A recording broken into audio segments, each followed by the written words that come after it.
আল্লাহ পাক রব্বুল আলামিন এই কিতাব নাজিল করা শুরু করলেন। যখন এই কিতাব নাজিল হওয়া শুরু হলো তখন থেকেই মক্কার মানুষ টেনশনে পড়ে গেল। 40টা বছর পর্যন্ত নবীজির কোনো শত্রু ছিল না, নবীজির সাথে কারো কোনো বিবাদ ছিল না, বিরোধ ছিল না। প্রত্যেকটা মানুষের কাছে নবীজি আপন ছিলেন। যখন থেকে এই কোরআন নাজিল হওয়া শুরু হলো, নবীজি এই কোরআনের দাওয়াত দেওয়া শুরু করলেন, এক আল্লাহর একত্ববাদের দাওয়াত দেওয়া শুরু করলেন। দাওয়াত দেওয়া শুরু করতে দেরি হয়েছে, নবীজির বিরুদ্ধাচরণ করতে দেরি হয় নাই। জোরে কন্যা নাউজুবিল্লাহ। কোরআন নাজিল হওয়া শুরু হয়ে গেল। একদিক দিয়া নবীজি কোরআন তেলাওয়াত করেন, আরেক দিক দিয়া মক্কার মুশরিকরা নবীজির বিরুদ্ধাচরণ শুরু করল। নবীজি বললেন, তোমরা মূর্তি পূজা ছেড়ে দাও, এক আল্লাহর গুনামি করো। তোমরা এই কালামুল্লাহ শরীফ আল্লাহর পক্ষ থেকে নাজিলকৃত আল কোরআন, তোমরা এই কিতাব তেলাওয়াত করো, পাঠ করো। এবার মক্কার মুশরিকরা আবু জাহেল, উতবা, শাইবা, ওয়ালিদ ইবনে মুগীরা সহ, আবু লাহাব সহ পুরা মক্কা নগরীর সমস্ত মানুষকে জানিয়ে দিলেন, মুহাম্মদ এতদিন পর্যন্ত ভালো ছিল, এখন দেখা যায় আমাদের ভাই ভাইয়ের মধ্যে বিভেদ সৃষ্টি করছে, বাপ বেটার মধ্যে সম্পর্ক ছিন্ন করে দিচ্ছেন, স্বামী স্ত্রীর মধ্যে সম্পর্ক ছিন্ন করে দিচ্ছে। সাবধান সাবধান, মুহাম্মদের দ্বারে কাছেও যাওয়া যাবে না।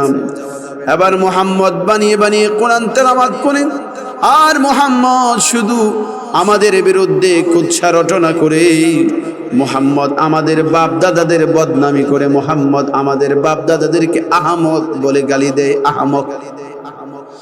সাবধান, মুহাম্মদের দ্বারে কাছে কেউ যেতে পারবে না। আর মক্কার সমস্ত মানুষ ঐক্যবদ্ধ হয়ে, মক্কার যারা লিডার ছিল আবু জাহেল, উতবা, শাইবা, তারা মুহাম্মদের বিরুদ্ধে অপবাদ দেওয়া শুরু করলো। মুহাম্মদ পাগল মানুষ, মুহাম্মদের দ্বারে কাছে যেও না, মুহাম্মদ একজন জাদুকর, মুহাম্মদের দ্বারে কাছেও কেউ যাইবে না, মুহাম্মদের দ্বারে কাছে যদি যাও তুমি জাদুগ্রস্ত হয়ে যাবে। জোরে কন্যা নাউজুবিল্লাহ। মুহাম্মদ এগুলি আল্লাহর কাছ থেকে নাজিলকৃত কোরআন না, মুহাম্মদ সে নিজে নিজে বানিয়ে বানিয়ে কোরআন তেলাওয়াত করে। জোরে কন্যা নাউজুবিল্লাহ।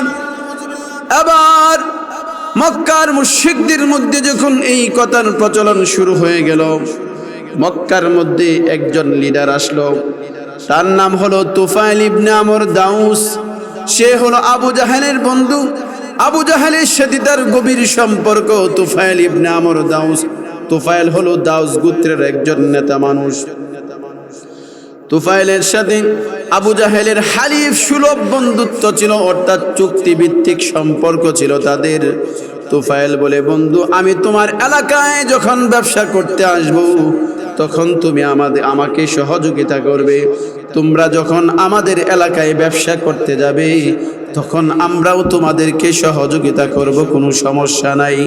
হঠাৎ করে নবীজি একদিক দিয়ে কালিমার দাওয়াত দেন, অন্যদিক দিয়া তুফাইল ইবনে আমর দাউসি হঠাৎ করে মক্কা নগরীতে প্রবেশ করলেন। এমন সময় মক্কা নগরীর মধ্যে 44 দ্বারা জারি, নবীজির বিরুদ্ধে 44 দ্বারা জারি।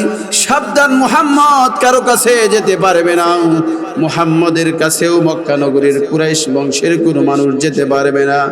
যদি কাউকে সাক্ষাৎ করতে দেখা যায় তাকে চূড়ান্ত পর্যায়ের শাস্তি দেওয়া হবে। এই অবস্থান তৈরি করা হলো। এমন সময় তুফাইল যখন চলে আসলাম, তুফাইলকে ডাক দিয়া বলো, বন্ধু শোনো। আবু জাহেল ডাক দিয়া বলল, বন্ধু ভালো করে শুনে রাখো, ভালো করে শুনে রাখো, আমাদের এলাকার মধ্যে একজন নতুন মানুষের আবির্ভাব ঘটেছেন। সে জাদুকর, সে জাদুবিদ্যা পাঠ করে কোনো মানুষ যদি তার কাছে যায় তাহলে সে জাদুগ্রস্ত হয়ে যায়। জোরে কন্যা নাউজুবিল্লাহ। বলেন দেখি, আমার আপনার পয়গম্বর কি জাদুকর নাকি? আমার আপনার পয়গম্বর কি পাগল নাকি? আল্লাহ পাক রব্বুল আলামিন পৃথিবীর যত নবী রাসূলদের চরিত্রে, কোন নবী রাসূলদের চরিত্রের বর্ণনা করতে যে কসম খায় নাই, আল্লাহ পাক আমার আপনার পয়গম্বরের চরিত্রের বর্ণনা করতে যে আল্লাহ পাক কসম খেয়েছেন, 4টা কসম খেয়ে ডাক দিয়া বলেন আমার পয়গম্বর পাগল না, জাদুকর না, কোনো কিছু না। আল্লাহ বলেন আমার পয়গম্বর কি জানুনি? আল্লাহ পাকের ভাষায় কোরআনে কারিমে বলছেন ওয়া ইন্নাকা লাআলা খুলুকিন আযীম।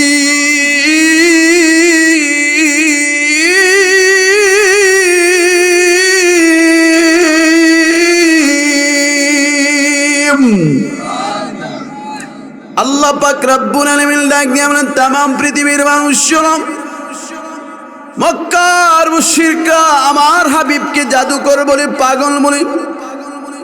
আমার হাবিব জাদুকরও না, পাগলও না। আমার হাবিব হলো মহান চরিত্রের অধিকারী।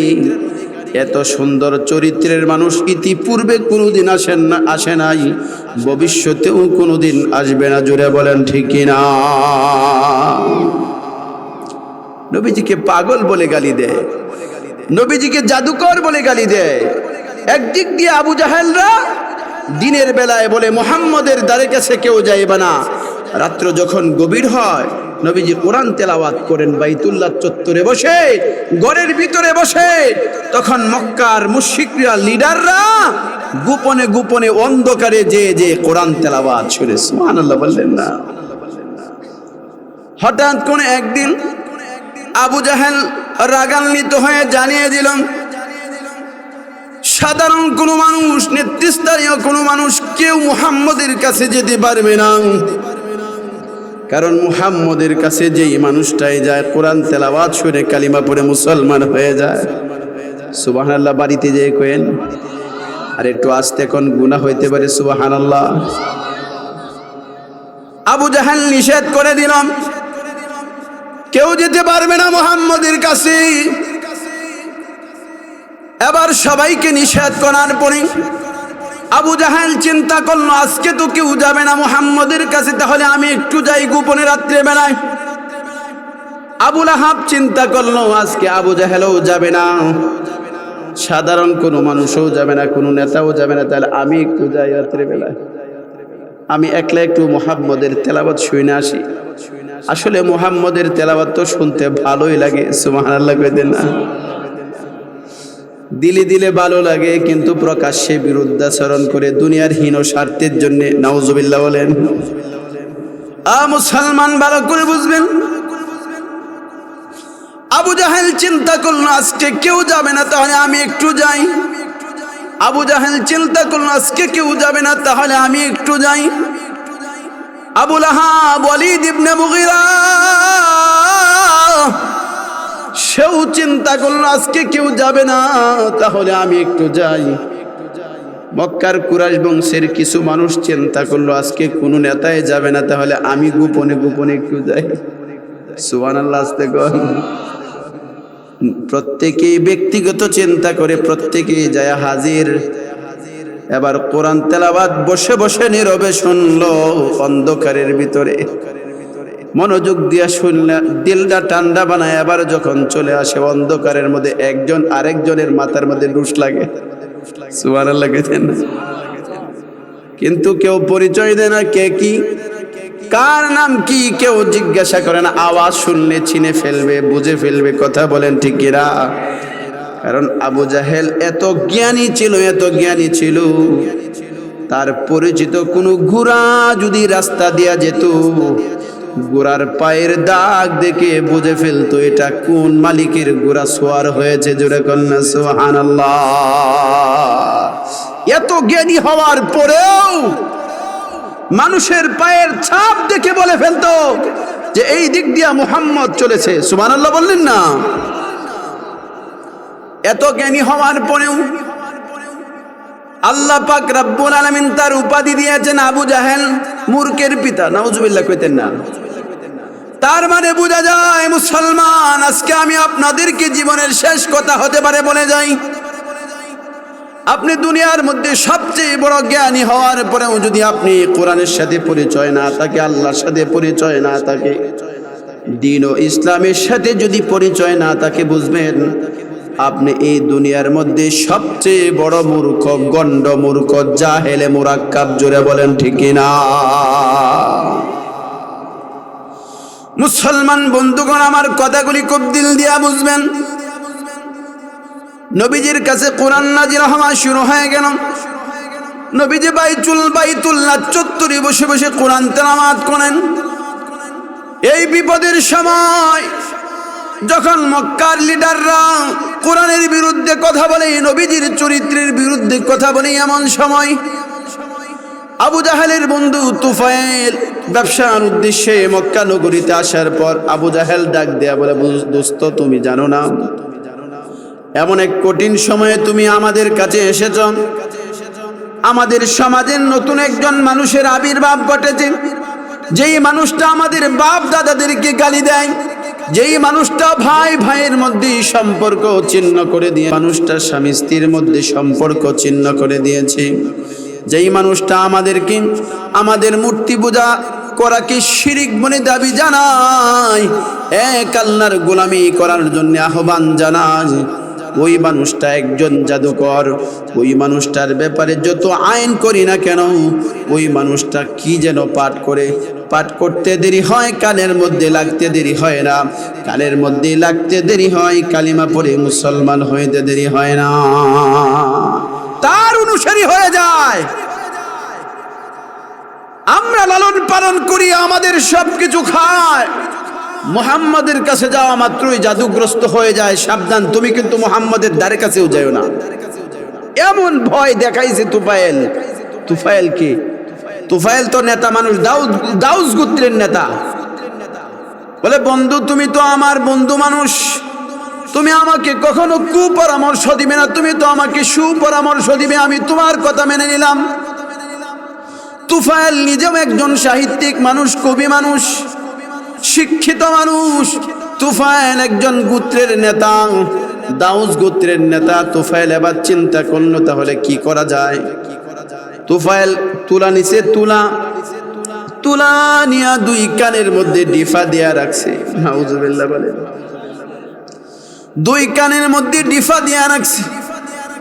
তুফাইল মুহাম্মদের আওয়াজের ভয়ে, মুহাম্মদের ভয়ে দুই কানের মধ্যে তুলা দিয়া ডিফা দিয়া রাখছে। কারণ মক্কার সমস্ত মানুষের আওয়াজ যাক, কিন্তু মুহাম্মদের আওয়াজটা যেন কানের মধ্যে না আসে। বাইতুল্লাহ চত্বরে যখনই যায় তুফাইল, তখন কানের মধ্যে তুলা দিয়া ডিফা দেয়া যায়। এজন্য মক্কার মানুষ তাকে ডাকতো যুলকুতনাইন, দুই কানের মধ্যে তুলা ধারণকারী। একদিন, দুই দিন, তিন দিন হয়ে যায়, এক সপ্তাহ পার হয়ে যায়। তুফাইল হঠাৎ করে চিন্তা করে, আমি কয়দিন কানের মধ্যে ডিফা দিয়া যামু। আল্লাহু আকবার কইতেন না? তুফাইল চিন্তা করে, আমি কয়দিন কানের মধ্যে ডিফা দিয়া যামু, হবে না।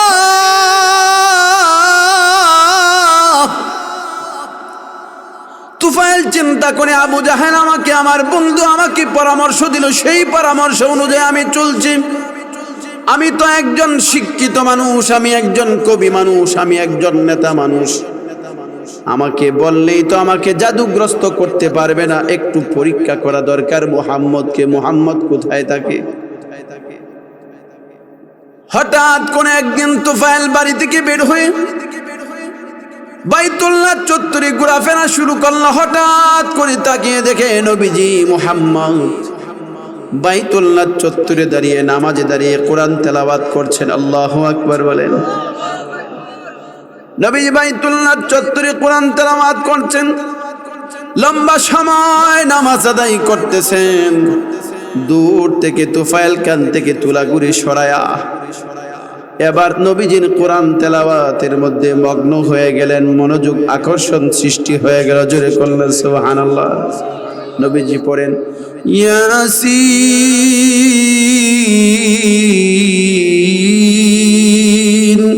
ওয়াল কুরআনিল হাকীম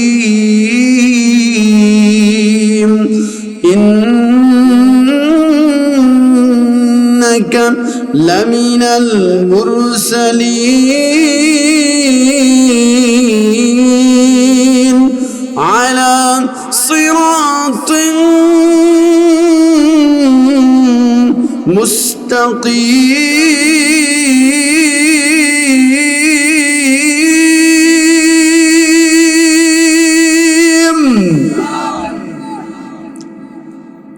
নবীজি বাইতুল্লাহ চত্বরে দাঁড়িয়ে দাঁড়িয়ে কোরআন শরীফ তেলাওয়াত করছেন। তুফাইল মনোযোগ দিয়ে শুনছেন আর তুফাইলের চোখ দিয়ে পানি জড়ায় পড়তেছে। আল্লাহু আকবার। নবীজি নামাজ শেষ করলেন। নামাজ শেষ করার সাথে সাথেই তুফাইল ডাক দিয়ে বলি, ইয়া মুহাম্মদ, তুমি কি তেলাওয়াত করো? আমাকে একটু শোনাও, কি পড়ো? নবীজি ডাক দিয়ে বলেন, তুফাইল শোনো, সাবধান সাবধান। মক্কা নগরীতে 44 দ্বারা জানি আছে, মক্কার কুরাইশ বংশের কোনো মানুষ আমার সাথে কথা বলতে পারবে না, আমিও তাদের সাথে কথা বলতে পারবো না। তুফাইল, তুমি যদি আমার সাথে কথা বলতে চাও আমার বাড়ির দিকে রওনা হও, আমার পিছন পিছন আসবে। আমার বাড়িতে যাওয়ার পথে আবু জাহেলের বাড়ি পড়ে। যখন আবু জাহেলের বাড়ি পড়বে একটু দূরত্ব বজায় রেখে তুমি আসবে। আবু জাহেল যেন বুঝতে না পারে তুমি আর আমার সাথে আসতেছ। নবীজি বাড়িতে গেলেন। বাড়িতে যাওয়ার সাথে সাথে তুফাইল নিজেও তার বাড়িতে প্রবেশ করলেন, নবীজির বাড়িতে। নবীজির আব্বার ঘর আব্দুল্লাহর ঘরে প্রবেশ করলেন। এবার তুফাইল দরজা লাগিয়ে দিলেন। জিজ্ঞেস করলেন, তুফাইল জিজ্ঞেস করে, তোমার? নবীজি বলে, কি প্রশ্ন আছে তোমার, বলো এখন। তুফাইল বলে, ইয়া মুহাম্মদ, তখনও তো মুসলমান হয় নাই, টাটকা কাফের, আবু জাহেলের বন্ধু। কথা বলেন ঠিক কিনা? এই কলিজা বড়া অন্ধকার, কুফুরির অন্ধকার, শিরিকের গন্ধ আছে তার দেমাগের ভিতরে, অন্তরের ভিতরে। জোরে বলেন ঠিক কিনা? এবার নবীজিকে প্রশ্ন করলেন, ইয়া মুহাম্মদ, কাফের আদব নাই, তুমি কি পাঠ করো আর কিসের দাওয়াত দাও? নবীজি বললেন, আমি এক আল্লাহর একত্ববাদের দাওয়াত দেই আর আল্লাহ পাকের পক্ষ থেকে নাজিলকৃত কোরআনের থেকে তেলাওয়াত করি। সুবহানাল্লাহ বলেন। তাফসীরের কিতাবের মধ্যে লিখেছে, ওই সময় নবীজি 3টা সূরা তেলাওয়াত করে শুনিয়েছিলেন। একটা বর্ণনায় এসেছে কুল হুয়াল্লাহ সূরা, সূরা ফালাক, সূরা নাস। এই 3টা সূরা নবীজি তেলাওয়াত করতে দেরি হলো, তুফাইল ইবনে আমর দাউসি কান্না শুরু করতে দেরি হয় নাই। সুবহানাল্লাহ। তুফাইল ডাক দিয়া বলে, ইয়া মুহাম্মদ, ওগো নবীজি, আমি একজন কবি মানুষ, আমি একজন সাহিত্যিক মানুষ, জীবনে অনেক কবিতার পংক্তি আমি আবৃত্তি করেছি গো নবীজি। ওগো নবীজি, আমি নিজেও একজন সাহিত্যিক মানুষ, আমি এক জায়গায় দাঁড়ায় অনেকগুলি কবিতা আবৃত্তি করতে পারি। আমি একজন নেতা মানুষ, কিন্তু আপনার জবান থেকে যে তেলাওয়াত শুনলাম, এটা পৃথিবীর মানুষের বানোয়াটে কোনো কথা না, এটা পৃথিবীর মানুষের বানোয়াটি কোনো কালাম হতে পারে না, এটা ঐশী গ্রন্থ আল কোরআন, কোনো সন্দেহ নাই। এই মুহূর্তে আমাকে কালিমা পড়ায় মুসলমান বানায় দেন। লা ইলাহা ইল্লাল্লাহু মুহাম্মাদুর রাসূলুল্লাহ।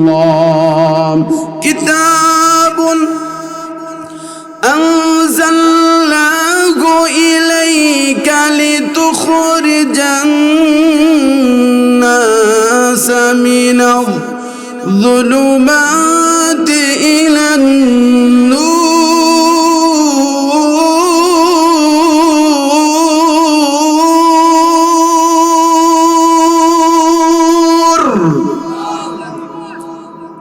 আল্লাহ পাক রব্বুল আলামিন ডাক দিয়া বলেন, तमाम পৃথিবীর মানুষ শুনো, আমি আমার হাবিবের কাছে এমন একটা কিতাব নাজিল করেছি, যেই কিতাব পৃথিবীর মানুষের সিনা থেকে কুফরির অন্ধকার দূর করে প্রত্যেকটা মানুষের ভিতরে হেদায়েতের আলো, ইসলামের আলো, দ্বীনের আলো, ঈমানের আলো প্রবেশ করিয়ে দেয়। জোরে কন্যা সুবহানাল্লাহ। লা ইলাহা, জোরে লা ইলাহা ইল্লাল্লাহ, লা ইলাহা, জোরে লা ইলাহা, লা ইলাহা ইল্লাল্লাহ ইল্লাল্লাহু মুহাম্মাদুর রাসূলুল্লাহ, সকলে বলি সাল্লাল্লাহু আলাইহি ওয়াসাল্লাম। যে কথা বলতেছিলাম, কোরআন এমন একটা কিতাব, যেই কিতাব পাঠ করলে সিনার অন্ধকারকে দূর করে আলোকিত করে দেন। কোনো মানুষের ঈমান যদি দুর্বল হয়, আল্লাহ বলেন কোরআন তেলাওয়াত করলে আমি তার ঈমানকে সবল করে দেই। জোরে বলেন সুবহানাল্লাহ। ইন্নামাল মুমিনুনা আল্লাযীনা ইযা যুকিরাল্লাহু ওয়াজিলাত কুলুবুহুম وَإِذَا تُلِيَتْ عَلَيْهِمْ آيَاتُهُ زَادَتْهُمْ إِيمَانًا وَعَلَى رَبِّهِمْ يَتَوَكَّلُونَ।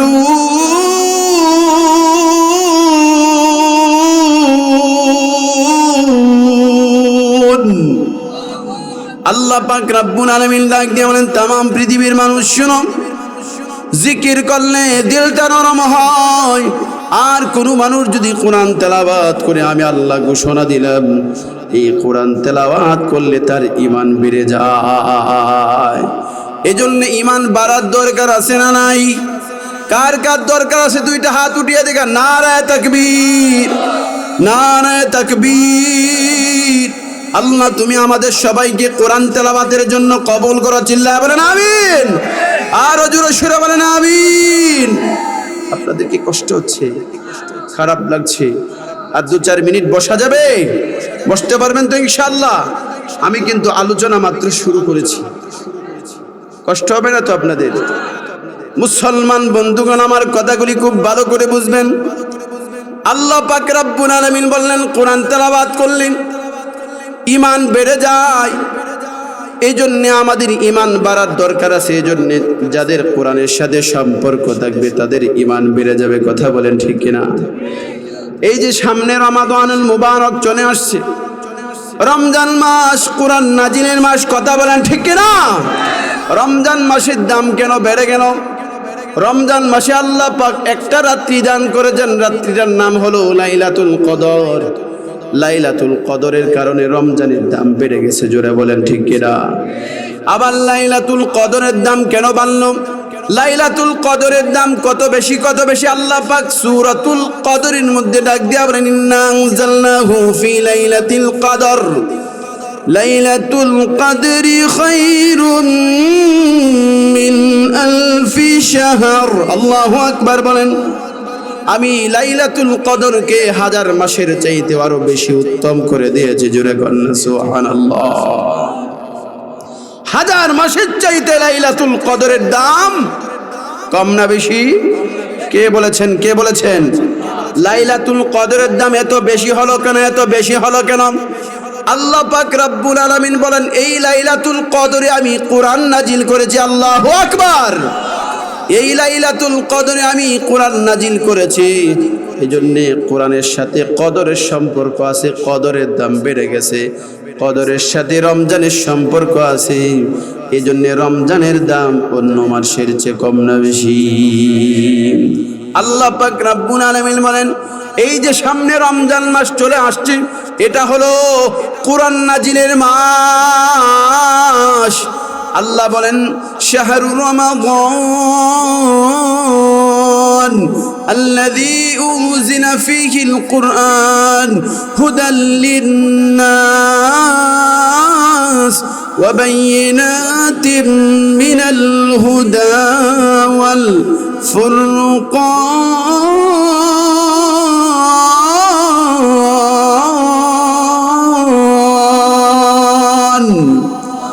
আল্লাহ পাক রব্বুল আলামিন ডাক দিয়ে বলেন, तमाम পৃথিবীর মানুষ শুনো, এই রমাদানুল মুবারকে আমি কোরআন নাজিল করেছি। এটা মানুষের হেদায়েতের জন্য আমি আল্লাহ পাক এই কোরআন নাজিল করে দিয়েছি। এই জন্য কোরআনের সাথে যারাই সম্পর্ক রাখবে আল্লাহ পাক তাদেরকেই দামি বানায় দিবেন। জোরে কন্যা সুবহানাল্লাহ। রমজান মাসে শুধুমাত্র রোজা রাখবো বিষয়টা এমন না। রমজান মাসে শুধুমাত্র রোজা রাখলাম, রমজানের হক আদায় হয়ে গেল, বিষয়টা এমন না। রমজান মাসটা হলো কোরআন নাজিলের মাস। রমজান মাসে আল্লাহর রাসূল সাল্লাল্লাহু আলাইহি সাল্লাম রমজানের ফাজাইল বর্ণনা করতে যেয়ে বলেন, মান কামা মান সামা রমাদান ঈমানান ওয়া ইহতিসাবান গুফিরা লাহু মা তাকদ্দামা মিন যামব। আল্লাহর পয়গম্বর বলেন, কোন মানুষ যদি রমজান মাসের রোজাগুলি রাখে, আল্লাহ বলেন ওই মানুষটাকে জিন্দেগির পেছনের সবগুলি গুনাহ মাফ করে দেন। একটু আস্তে বলেন সুবহানাল্লাহ, আস্তে বলেন। আমাদের গুনাহ নাই তো, গুনাহ নাই, ঠিক না? হ্যাঁ, এই জন্যই তো সুবহানাল্লাহ বাইরে না। আমাদের গুনাহ আছে না নাই? আওয়াজ দিয়া বলেন আছে না নাই? আস্তে বলার কারণ আছে, কারণ মহিলারা যদি জানে আমার স্বামীর গুনাহ আছে তাহলে বিপদ আছে না নাই? কথা কল লাগে। এই জন্য আপনারা বুদ্ধি কাটায় আস্তে আস্তে বলেন যে আমার গুনাহ আছে। মুসলমান বন্ধুগণ আমার, রমজান মাসটা আল্লাহ পাক দিয়েছেন গুনাহ মোচন করার জন্য, আল্লাহর পাকের পেয়ারা বান্দা হওয়ার জন্য। এই কোরআনের বরকতে আল্লাহ পাক রমজানের দাম বাড়িয়ে দিলেন। আর কি বাড়াইলেন? আল্লাহ পাক রব্বুল আলামিন বলেন, পৃথিবীর মানুষ শুনো, রমজান মাসকে এত দাম বানাইছি, রমজান মাসে যদি তোমরা একটা নফল ইবাদত করো, অন্য মাসের একটা ফরজের সমপরিমাণ তোমাদেরকে সব দিয়ে দিব। রমজান মাসটা হলো বিজনেসের মাস। রমজান মাসটা বিজনেস করার মাস, ইমানদারদের ব্যবসা করার মাস। দেখবেন প্রত্যেকটা ব্যবসায়ী, দুনিয়ার যত ব্যবসায়ী আছে, কাপড় ব্যবসায়ী থেকে শুরু করে যত ব্যবসায়ীরা আছে, সবাই দেখবেন রমজানকে কেন্দ্র করে মালামাল বেশি আনে। কথা বলেন ঠিক নেই? মালামাল কম আনে না বেশি আনে? মালামাল বেশি আনে, কারণ কেনা বেচা বেশি হবে, ক্রয় বিক্রয় বেশি হবে। এই জন্য ব্যবসায়ীরা সামান আগ থেকেই মজুদ করে রাখেন। আল্লাহ পাক রব্বুল আলামিন রমজানকে দাম বাড়াইছেন ইমানদারদের ব্যবসার মাস হিসেবে। রমজান মাসে অন্য মাসের তুলনায় আমল কম না বেশি? এক নাম্বার কাজ হলো রমজান মাসে রোজা রাখার পর ইফতার করা। কথা বলেন ঠিক কিনা? অন্য মাসে ইফতার করি না, কিন্তু রমজান মাসে রোজা রাখার পর ইফতার আছে না নাই? আবার সেহরি খায়, এটাও একটা অতিরিক্ত আমল। কথা বলেন ঠিক কিনা? রমজান মাসে তারাবির নামাজ আছে না নাই? রমজান মাসে শবে কদর আছে না নাই? আওয়াজ দিয়া বলেন আছে না নাই? আল্লাহ পাক রব্বুল আলামিন तमाम পৃথিবীর মানুষকে আমলগুলি বানিয়ে দিলেন।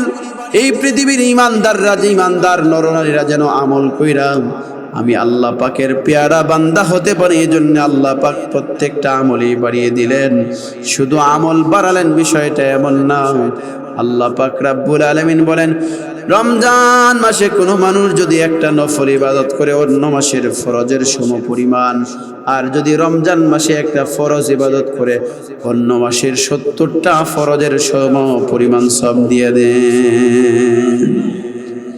রমজান মাসে কেউ যদি রাতে নেমলায় তারাবির নামাজ আদায় করে, কিসের নামাজ? তারাবি নামাজ যদি কেউ আদায় করে, قال رسول الله صلى الله عليه وسلم من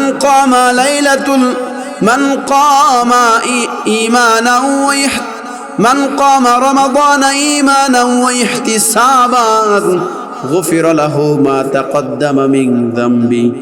আল্লাহ রাসূল বলেন, রমজান মাসে তারাবি নামাজ কেউ যদি আদায় করে, আল্লাহ পাক পিছনের সবগুলি গুনাহ ক্ষমা করে দেন। এই জন্য রমজান মাসটাকে গুরুত্ব দেওয়া। রমজান মাসটা কোরআন নাজিলের মাস, রমজান মাসটা কোরআন তেলাওয়াতের মাস।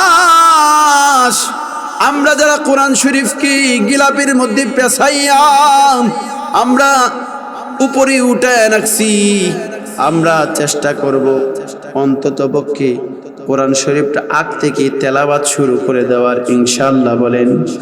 মা চাচিদেরকেও বলবো শুধুমাত্র রমজান মাস আসলেই কোরআন তেলাওয়াত করব, আসলে বিষয়টা এমন না।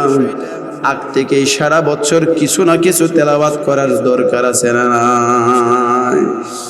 মান ক্বারাআল কুরআন মান ক্বারাআ হারফাম মিন কিতাবিল্লাহ ফালাহু হাসানাহ ওয়াল হাসানাতু বিআশরি আমসালিহা। আল্লাহর পয়গম্বর বলেন যারা কোরআন শরীফ তেলাওয়াত করবে প্রত্যেকটা হরফে হরফে আল্লাহ পাক 10টা করে নেকি দিয়ে দিবেন।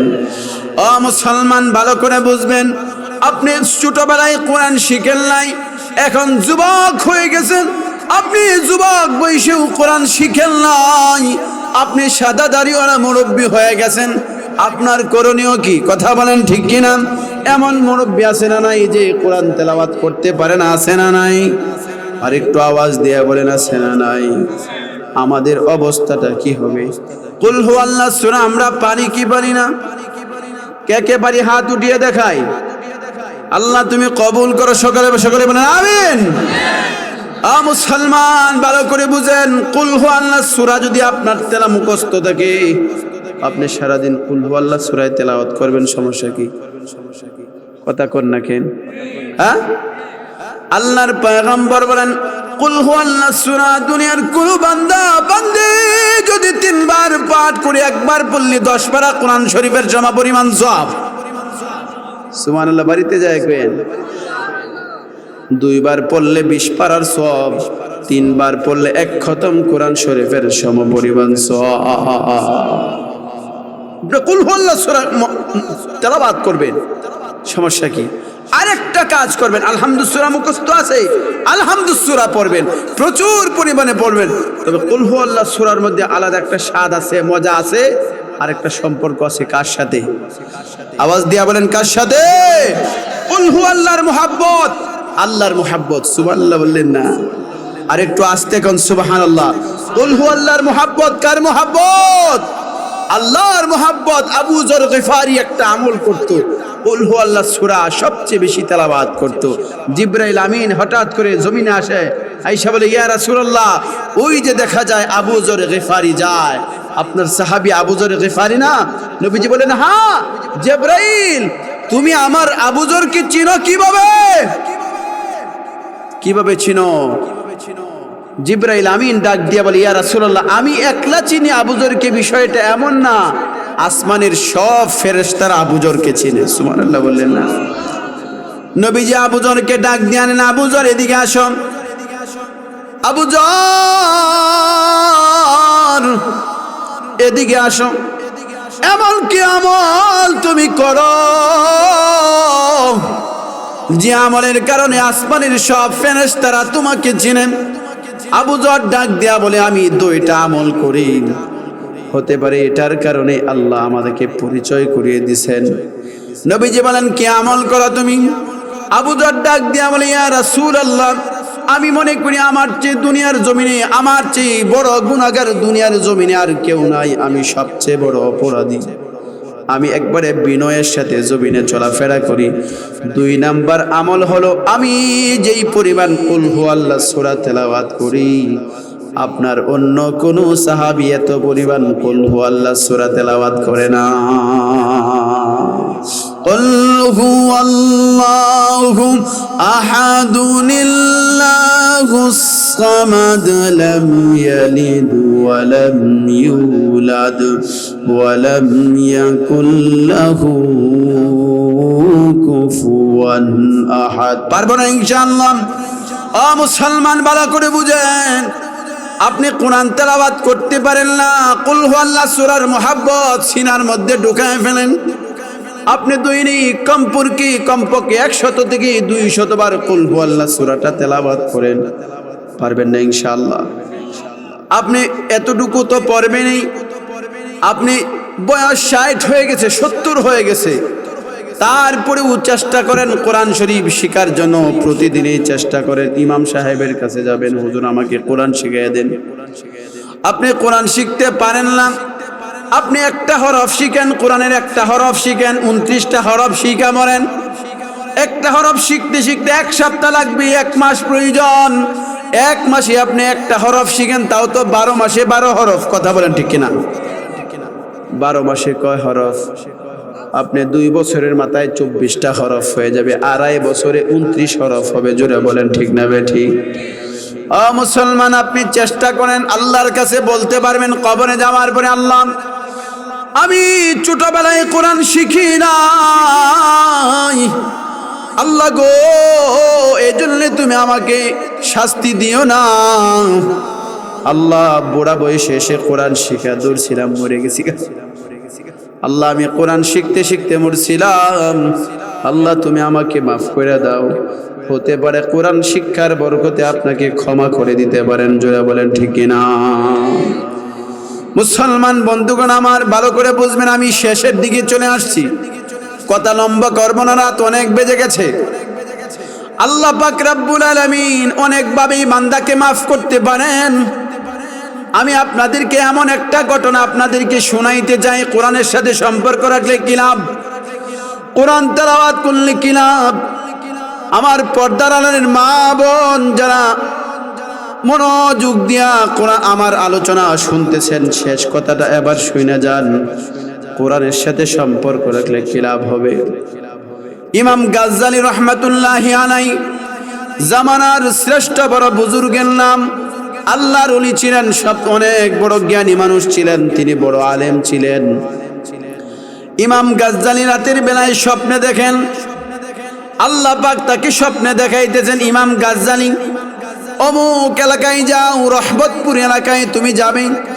ওই এলাকায় একজন মানুষ, সাধারণ মানুষ ইন্তেকাল করছে, তার জানাজার নামাজ পড়াবে, তাকে তুমি কাফন দাফন করবে। যাও, দ্রুত যাও। ইমাম গাজ্জালী ফজরের নামাজ পড়া সোজা ওই এলাকার দিকে রওনা হয়ে গেলেন। ইমাম গাজ্জালী চিন্তা করলেন, হয়তো বা এটা আল্লাহ পাকে আমাকে স্বপ্নে দেখাইছেন। ইমাম গাজ্জালী ফজরের নামাজ পড়া লম্বা সময় হাঁটলেন। হাঁটার পরে ওই ভদ্রলোকের বাড়ি খুঁজে পায় না। সাধারণ মানুষ, কাটুরি মানুষ, সে কাঠের কাজ করত।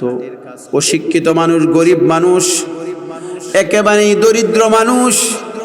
এই মানুষটার নাম জিজ্ঞাসা করে, অমুক নামের কোনো মানুষ তোমাদের এলাকায় ইন্তেকাল করছে নাকি? বলে না, এদিকে নাই, আরো সামনে দেখেন। আরো সামনের দিকে গেলেন। এবার সামনের দিকে যাওয়ার পর জঙ্গলের দিকে আগানো শুরু করলেন। ইমাম গাজ্জালী এবার পাহাড়ি অঞ্চল, উঁচু নিচু পাহাড়ি অঞ্চল, হঠাৎ করে তাকায় দেখে দূর থেকে একটা ঝুপড়ি ঘর দেখা যায়, ছোট ঘর দেখা যায়। এই ঘরের ভিতর থেকে কান্নার আওয়াজ শোনা যায়। ইমাম গাজ্জালী চিন্তা করলেন, হয়তোবা এই বাড়ির মধ্যেই হয়তোবা কাটুরি মারা গিয়েছে। জোরে বলেন সুবহানাল্লাহ। ইমাম গাজ্জালী গেলেন, যাওয়ার পরে দেখেন ওই একজন যুবক তার বাবার লাশ নিয়ে কান্না শুরু করে দিলেন। ইমাম গাজ্জালী ডাক দিয়ে আনেন, যুবক আসো, আমার কাছে আসো। যুবক, যুবককে কাছে আনলেন। আনার পরে যুবক ডাক দিয়ে বলে, হুজুর, লম্বা সময় হয়ে গেছে, আমার বাবা ইন্তেকাল করেছে, কিন্তু কোনো মানুষ পাই না আমার বাবার কাফন দাফন জানাজা সম্পন্ন করার জন্য। হুজুর, আমি অশিক্ষিত মানুষ, আমিও জানাজার নামাজ পড়াইতে পারি না। আমার বাবা অশিক্ষিত ছিল, সাধারণ মানুষ ছিল, গরিব মানুষ ছিল। এভাবেই আমার বাবার লাশটাকে নিয়ে বসে আছি লম্বা সময় যাবত, কিন্তু কেউ আসে না। জানাজা পড়ানোর জন্য, কাফন দাফনের জন্য, গোসলের জন্য কেউ আসে না। ইমাম গাজ্জালী বলেন, যাও, এই যুবক যাও, পানি গরম গরম। ইমাম গাজ্জালী ডাক দিয়ে বলে, যাও, আমি নিজের হাতে তোমার বাবাকে গোসল দিব। আল্লাহু আকবার বলেন। ওই যে একজন সাধারণ কাটুরি মানুষ, এই মানুষটা এমন কি আমল করলো যেই কারণে আল্লাহ পাক স্বপ্ন যুগে জামানার শ্রেষ্ঠ বড় আল্লাহর ওলিকে পাঠায় দিলেন জানাজার নামাজ পড়ানোর জন্য। এমন কি আমল করছে? অবশ্যই কোনো না কোনো আমল আছে, কথা বলেন ঠিক কিনা? কোনো মানুষ, ভালো মানুষ যদি ইন্তেকাল করে, দেখবেন তার জানাজায় কোনো না কোনো আল্লাহর ওলি শরীক হয়, অথবা অনেক আলেমদের সমাগম হবে ওই মানুষটার জানাজায়। মানুষটা মারা যাওয়ার চিত্রই বলে দিবে মানুষটা জাহান্নামী না জান্নাতি, কথা বলেন ঠিক কিনা? মুসলমান ভালো করে বুঝেন। ইমাম গাজ্জালী নিজের হাতে তাকে গোসল করাইলেন। গোসল করে এবার ডাক দিয়া বললেন, যুবক, কাফনের কাপড় দাও, আমি কাফনটা পরিয়ে ফেলি। যুবকের হাত থেকে কাফনের কাপড় নিয়ে ইমাম গাজ্জালী ওই মানুষটাকে কাফন পরাইলেন। যুবক ডাক দিয়ে বলে, হুজুর আমি তো জানাজার নামাজ পারি না, আপনি নিজের হাতে আপনি নিজেই জানাজার নামাজের ইমামতি করেন। ইমাম গাজ্জালী নিজেই ইমামতি করলেন, জানাজার নামাজটা সম্পন্ন করলেন। এবার যুবককে বলে, যাও যুবক, কোদাল নিয়ে আসো, কবর খনন করতে হবে। পাহাড়ি অঞ্চল, শক্ত মাটি, ওই জায়গায় ইমাম গাজ্জালী বলি, দাও আমার হাতে কোদাল দাও, আমি নিজের হাতেই কবরটা খনন করব। ইমাম গাজ্জালী যখন কবর খনন করতে যায়, ইমাম গাজ্জালীর চোখ দিয়া জর্জর করে পানি বের হওয়া শুরু হয়ে যায়। ইমাম গাজ্জালী ডাক দিয়া বলে, যুবক বলো বলো, তোমার বাবা এমন কি আমল করতো, এমন কি আমল করতো তোমার বাবা? হাত নামান। 8 রাকাতের পক্ষে কে কে আছেন? একটু হাত তুলেন দেখুন। হ্যাঁ, কেউ নাই। আপনি 8 রাকাত কি দরকার? কেউ 8 রাকাত পড়তো না, আপনি কেন পড়তেন? কয় রাকাত পড়বো? মুসল্লিরা যদি 20 রাকাত পড়ে, ইমাম সাহেব তো বাধ্য 20 রাকাত পড়াইতে। কথা কোন ঠিক নেই? মুরব্বির প্রশ্ন। তাহলে আপনি মোবাইলে তারাবি পড়েন, কি কোন ঠিক না? আমরা মোবাইলের ফতোয়া আগে মানবো নাকি আমগর ইমামের ফতোয়া আগে মানবো? কথা কোন জোরে? আমগো দেশে কি আর মাদ্রাসা নাই? আমগো দেশে আলেম নাই? জোরে বলেন, আছে না নাই? মোবাইলে তো অশিক্ষিত গণ্ড মূর্খ অনেক মানুষ এমন আছে যারা মোবাইলে বক্তব্য দিয়ে ছেড়ে দেয়, ভাইরাল হয়ে যায়। কথা বলেন ঠিক কিনা? মোবাইল আমাদের মাপকাঠি না। কথা বলেন ঠিক না? ঠিক। সব ফতোয়া মোবাইলের শুনেন না, তাইলে ঝামেলা আছে। হ্যাঁ, আপনি কেমনে বুঝবেন? আপনি কি মনে করেন মোবাইলের ভিতরে কথা বললেই বড় আলেম হয়ে যায়? হ্যাঁ, কত 5 পাস, কত 5 পাস ব্যক্তি আছে যারা টেলিভিশনের ভিতরে কথা কয়। কথা কোন আছে না নাই? আমগো দেশে কি মুফতির অভাব পড়ছে? রমজান মাসের আমল করলে সওয়াব কম না বেশি? এই সবাই বলেন, কম না বেশি? সব যদি বেশি হয় তে আমল কম করব কেন? জোরে কোন? সব যদি বেশি হয় আমল কম করব কেন? কেউ যদি গবেষণা করে 8 রাকাত পায়, সে দরজা লাগায় ঘরের ভিতরে 8 রাকাত পড়ুক। আর মসজিদে যেহেতু 20 রাকাতের পক্ষের লোক বেশি, সুতরাং গণতন্ত্রের রাষ্ট্র এটা, তাহলে আমরা কয় রাকাত পড়া দরকার? জোরে বলেন, কয় রাকাত? আর একটু আস্তে কোন, কয় রাকাত? ওই কয় রাকাত? হ্যাঁ, ঠিক আছে না? আমি কিন্তু ঝামেলার মধ্যে যাই না, আমি এই ঝগড়ার মধ্যে যাই না। আছে বহু মানুষ আছে, আবার মুরব্বির প্রশ্ন কিন্তু এমনিতেই করছে না, কিছু কুসা খাইছে মৌলবি সাহেব। জোরে বলেন ঠিক কিনা? আওয়াজ দিয়া বলেন ঠিক না? বা ঠিক। আর কয়দিন পরে ইসলামটারে হাফ প্যান্ট বানায় ছেড়ে দিব। কথা কন নাকি? আর কয়দিন পরে হাফ প্যান্ট বানায় বলে কব ফরজ না পড়লেও চলবো। তো মিয়া, তারাবি শুধু 8 টাকার বিষয়টা এমন না। 8 টাকার তো পরেই পুরা 30 দিন পড়া জরুরি না, কয়েকদিন পড়লেই চলবো। আর কয়েকদিন পরে কব তারাবি লাগতো না। কথা কোন? সুন্নতে মুআক্কাদা।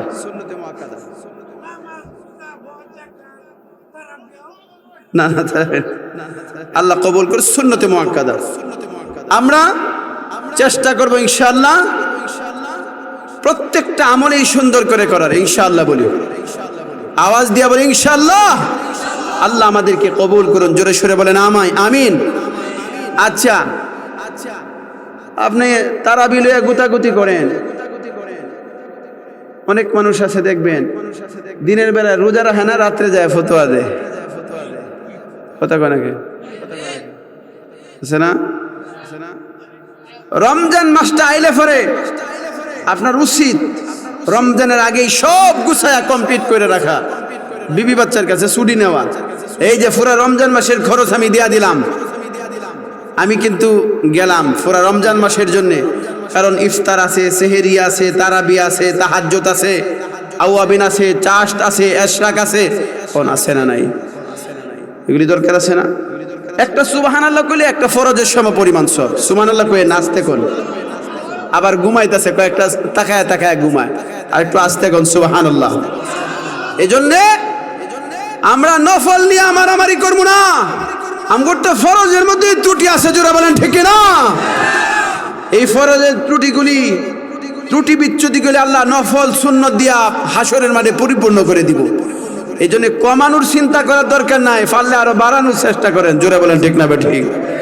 কারণ মানুষের বেতন কম থাকলে বাড়ানোর চেষ্টা করে, জোরে বলেন ঠিক না ঠিক? তা আমরা আমল কমাইতাম কে লাগে? আল্লাহ আমাদের তৌফিক দান করুন, সকলে বলেন আমিন।